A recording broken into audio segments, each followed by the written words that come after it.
থেকে বের হওয়ার দোয়া কি? মসজিদ থেকে বের হওয়া এবং মসজিদে প্রবেশ হওয়া, এই উভয়টার দোয়া সম্পর্কে আমাদের সর্বস্তরের মানুষের মধ্যে জানাশোনা অনেক কম। আমরা অনেকে মনে করি মসজিদে ঢোকার দোয়া আল্লাহুম্মা আফতাহ লি আবওয়াবা রাহমাতিক, আর মসজিদ থেকে বের হওয়ার দোয়া হলো আল্লাহুম্মা ইন্নী আসআলুকা মিন ফাদলিক। এটা আমরা মোটামুটি বেশিরভাগ মানুষ জানি, কিন্তু যেটা জানি না সেটা হলো মসজিদে ঢোকার জন্য আল্লাহুম্মা আফতাহ লি আবওয়াবা রাহমাতিক ছাড়াও আরো দোয়া আছে, আর বের হওয়ার জন্য আরো কি আছে? দোয়া আছে। মসজিদে প্রবেশ এবং বের হওয়ার সময়, বিশেষ করে প্রবেশের সময়, প্রথমে বিসমিল্লাহ বলতে হয়, এরপরে দুরূদ পাঠ করতে হয়। এগুলো সুন্নাহ, মসজিদে প্রবেশের সুন্নাহ, যেটা নিয়ে আমাদের সমাজে জানাশোনা নাই, মানুষ জানে না খুব একটা। এবং আরও দোয়া আছে, আল্লাহুম্মা আফতাহ লি আবওয়াবা রাহমাতিক ছাড়া আরও দোয়া আছে। আমরা দুনিয়াতে কত কিছুই তো মুখস্থ করে ফেলি, কত কিছুই তো জানি, কত শত গানের কলি ইচ্ছা ছাড়া শুনতে শুনতেও মুখস্থ হয়ে গেছে। সেখানে মসজিদে প্রবেশের এই দোয়াগুলো বা আরও আনুষঙ্গিক যে সমস্ত নিত্য প্রয়োজনে দোয়া আছে, যেগুলো প্রতিনিয়ত প্রয়োজন হয়, এগুলো না জানার কারণে, মুখস্থ না থাকার কারণে প্রতিদিন আমি এই সুন্নাহগুলো থেকে মাহরুম এবং বঞ্চিত থাকছি। তাহলে মসজিদে ঢোকার সময় কমপ্লিট দোয়া কি কি আছে সুন্নাহ দ্বারা সাব্যস্ত? এক হলো বিসমিল্লাহ, এরপর হলো দুরুদ আসসালাতু ওয়াসসালামু আলা রাসূলিল্লাহ বললে সেটা হয়ে যায়, বিসমিল্লাহি আসসালাতু ওয়াসসালামু আলা রাসূলিল্লাহ। এরপর আরেকটা দোয়া আছে, আউযু বিল্লাহিল আযীম ওয়া বিওয়াজহিহিল কারীম ওয়া সুলতানিল কাদীম মিনাশ শাইতানির রাজীম। আবার বলছি, আউযু বিল্লাহিল আযীম ওয়া বিওয়াজহিহিল কারীম ওয়া সুলতানিহিল কাদীম মিনাশ শাইতানির রাজীম। আউযু বিল্লাহিল আযীম মানে মহান রবের কাছে আমি আশ্রয় চাই, ওয়া বিওয়াজহিহিল কারীম তার সম্মানিত সত্তার কাছে আমি আশ্রয় চাই, অসুলতানিল কাদিম তার অনাদি অনন্তকালের যে মহারাজত্ব, সুপ্রাচীন যে রাজত্ব, তার আশ্রয় চাই।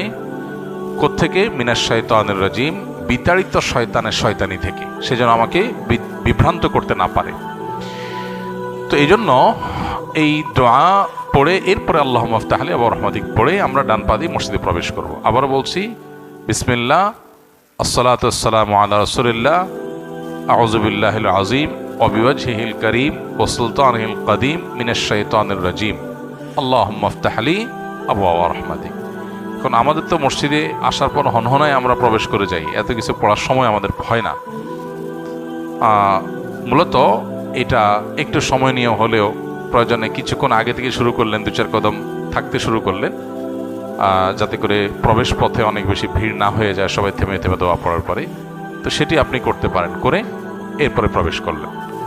ঠিক একইভাবে আমরা যখন বের হব, আল্লাহুম্মা ইন্নী আসআলুকা মিন ফাদলিক এটা পড়ে আমরা বের হব। কিন্তু এর পাশাপাশি আর দু একটা দোয়াও হাদিসে আছে বের হওয়ার সময়, বাকি এটাই সবচেয়ে প্রসিদ্ধ এবং বিশুদ্ধ। আল্লাহুম্মা ইন্নী আসআলুকা মিন ফাদলিকের অর্থ কি? আমরা অনেকেই প্রথমটা ঢুকারটা জানি, আল্লাহুম্মা আফতাহ লি আবওয়াবা রাহমাতিক, আল্লাহ আপনার রহমতের সব দুয়ারগুলো আমার জন্য উন্মোচন করে দেন, এটা আমরা জানি। কিন্তু আল্লাহুম্মা ইন্নী আসআলুকা মিন ফাদলিক বের হওয়ার সময় বাম পাও দিয়ে বের হয়ে এই দোয়াটা পড়ব বের হওয়ার সময়। এটার অর্থ কি? এটার অর্থ হলো, হে আল্লাহ, আপনার ফজল, আপনার অনুগ্রহ আমি চাই, আপনার অনুগ্রহ থেকে আমি চাই। এখানে অনুগ্রহ বলতে অনেক উলামা ইকরাম বলেছেন রিজিক, অর্থাৎ আমি বের হচ্ছি, আমার জন্য আপনি উত্তম রিজিকের ব্যবস্থা করবেন, আপনার দেওয়া রিজিকগুলো থেকে আমি চাই, আমার জন্য রিজিক চাই। রিজিক বলতে শুধুমাত্র রুটি রুজি না, রিজিক বলতে আমরা মনে করি শুধুমাত্র মানুষ যা খায় সেটাই বোধহয় রিজিক। মানুষ যা কিছু আল্লাহর পক্ষ থেকে রহমত হিসাবে পায় তার সবই রিজিক। দোয়া করার তৌফিক, ইবাদতের তৌফিক পাইছি, এটাও রিজিক। সন্তান সন্ততি ভালো পাওয়া, এটাও রিজিক। ভালো জীবনসঙ্গী পাওয়া, এটাও রিজিক। ভালো পরিবেশ পাওয়া, এটাও রিজিক। ভালো বন্ধু পাওয়া, এটাও রিজিক। হ্যাঁ, আমার ছাত্র মানুষ, পড়াশোনা আমি ভালো বুঝলাম, এটাও রিজিক, আল্লাহ বোঝার তৌফিক দিয়েছেন, এটা রিজিক। আমি পড়াশোনা যা পড়লাম সেটা মুখস্থ ধরে রাখতে পারলাম, এটাও রিজিক। যা জানলাম সেটা যে আমলের তৌফিক পেলাম, সেটাও রিজিক। মানুষ আল্লাহ রহমত হিসাবে যা পায় সবকিছু রিজিকের অন্তর্ভুক্ত। এই জন্য আল্লাহুম্মা ইন্নী আসআলুকা মিন ফাদলিক, আল্লাহ আপনার রিজিক চাই আমি, এখানে সব কিছু আল্লাহর কাছে চাওয়া হয়ে যায় মূলত।